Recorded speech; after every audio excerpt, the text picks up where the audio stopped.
Eu diria a vocês todos o seguinte: esses setores de atividades que eu tenho procurado evitar são setores de atividade que historicamente demonstram que as empresas elas não mantêm um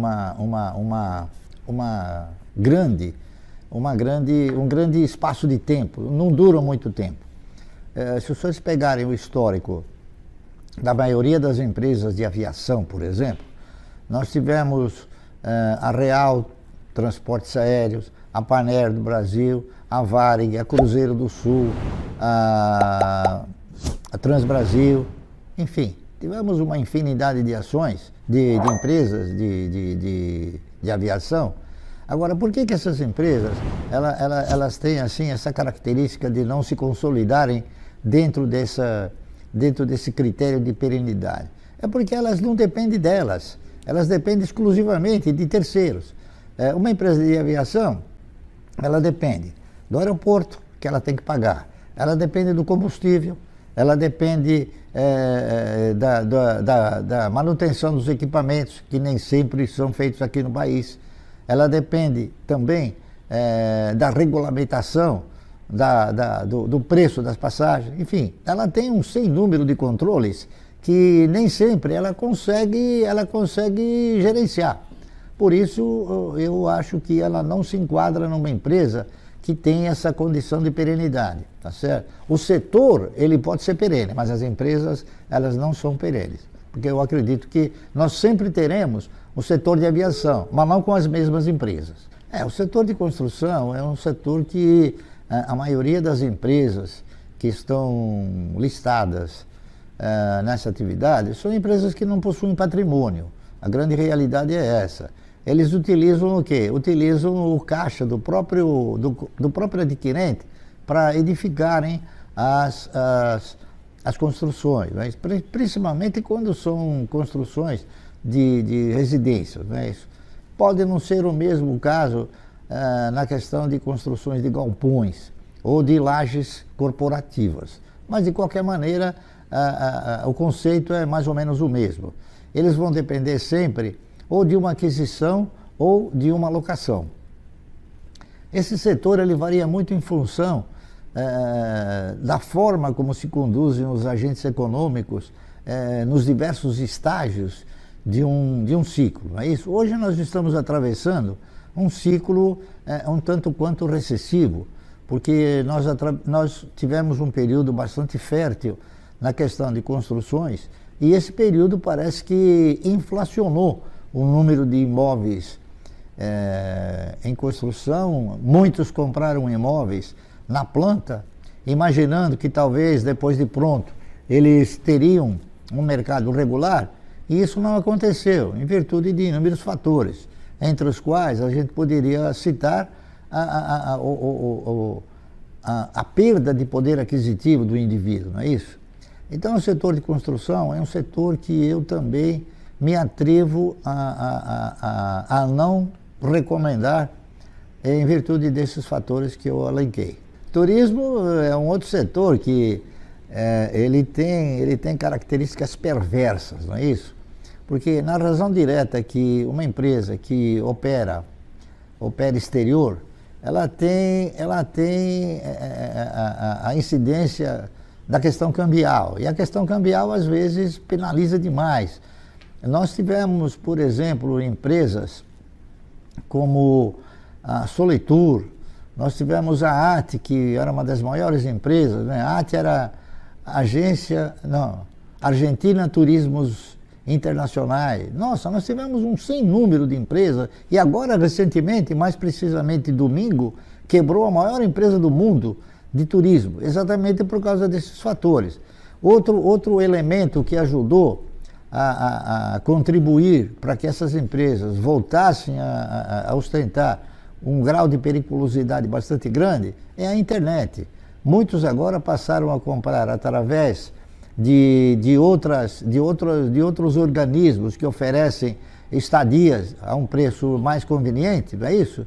E as próprias empresas de aviação.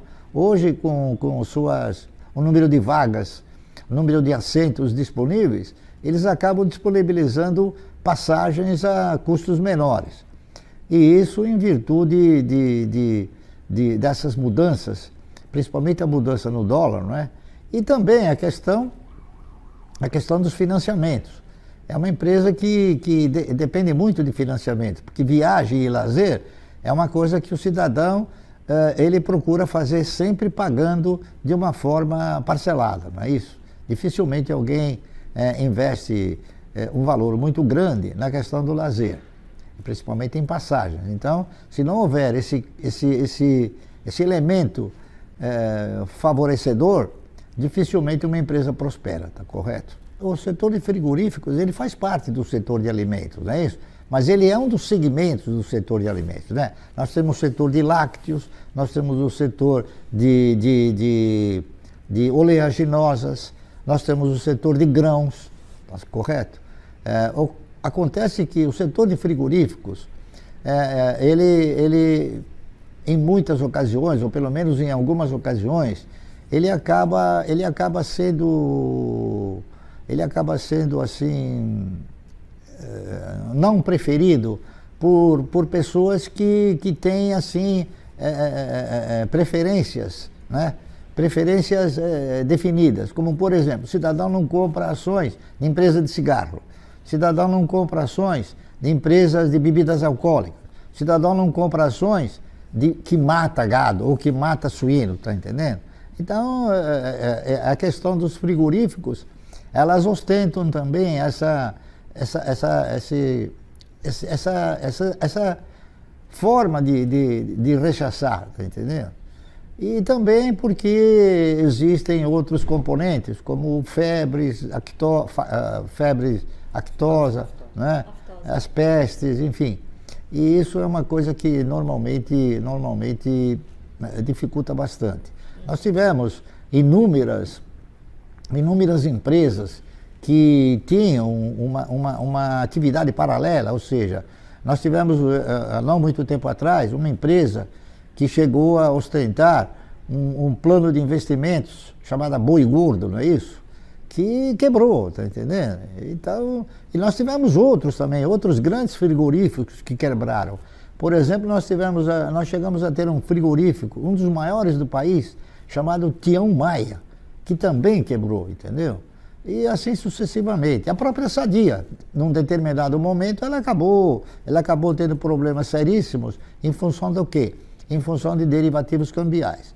Então, é mais um setor que, muito embora o setor ele ostente a condição de perene, muitas empresas não conseguem se firmar como empresas também perenes. Bom, o varejo de eletrônicos também tem um histórico de desvantagens muito grande.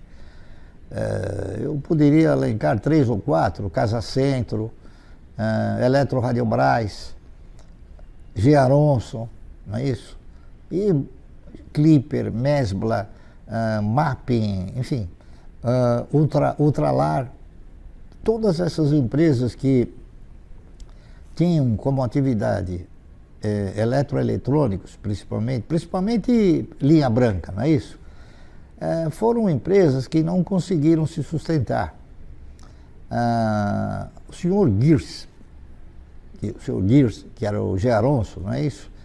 Ele em uma ocasião, conversando com ele foi claro, ele disse que realmente era um setor bastante difícil de se consolidar, porque num país como o nosso, que ostentava uma inflação muito grande, períodos com inflação grande, você comprava uma geladeira por R$1.000 e vendia a geladeira por R$1.500 em 10 parcelas.